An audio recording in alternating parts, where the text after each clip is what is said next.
Penyidik Tindak Pidana Khusus Kejati Sulsel melakukan penggeledahan beberapa kantor pada Kamis 20 November 2025.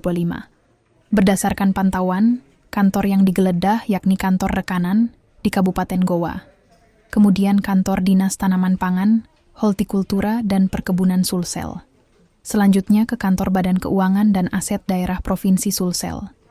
Penggeledahan ketiga kantor tersebut dipimpin langsung oleh Asisten Tindak Pidana Khusus Kejati Sulsel, Rahmat Supriyadi didampingi Kasih Ops, Hari Surakman dan Kasidik, Muhammad Idam.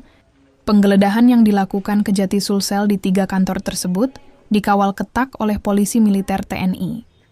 Penggeledahan itu diketahui untuk mencari bukti tambahan dalam kasus dugaan korupsi pengadaan bibit nanas senilai 60 miliar pada tahun 2024.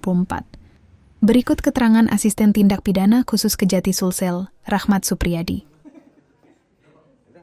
Untuk mendapatkan bukti-bukti tambahan kami terkait dugaan tindak pidana korupsi pada pengadaan bibit nanas tahun 2024. Pada hari ini tadi siang kita melakukan penggeledahan di perusahaan pengadaan, selanjutnya di Dinas Tanaman Pangan dan Hortikultura, dan terakhir di BPKAD Provinsi Sulsel. Nilai pengadaannya 60 miliar. Sementara masih kita dalami berapa penyimpangannya. Apa saja yang disita dari penggeledahan hari ini?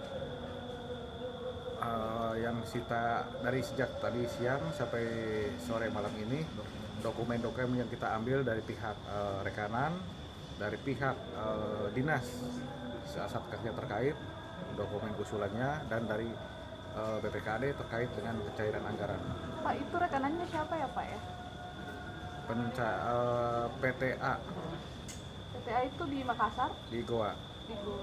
Berarti lokasi pertama yang digeledah itu? Ya. Berarti ada 3 tempat ya Pak? Hasil temuan apa yang ini Pak dari penyidik? Apa hasil temuannya ada? Untuk sementara terkait dengan markup dan terkait dengan kegiatannya. Nanti tetap masih kita kembangkan.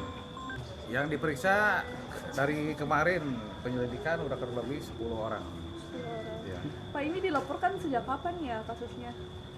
Bulan Oktober 2025. Ini gerak cepat ya Pak ya? Kita cepat karena harus cepat. Siap. Pak, sudah ada tersangka Pak? Belum, kita baru penyidikan pun ini kita langsung estafet. Beberapa kan sudah pensiun, itu juga diperiksa apa gimana? Nanti kita periksa. Pokoknya yang terkait dengan pengadaan kegiatan ini kita lakukan pemeriksaan. Oke, sudah Oke, cukup. terima kasih. Oke, selalu.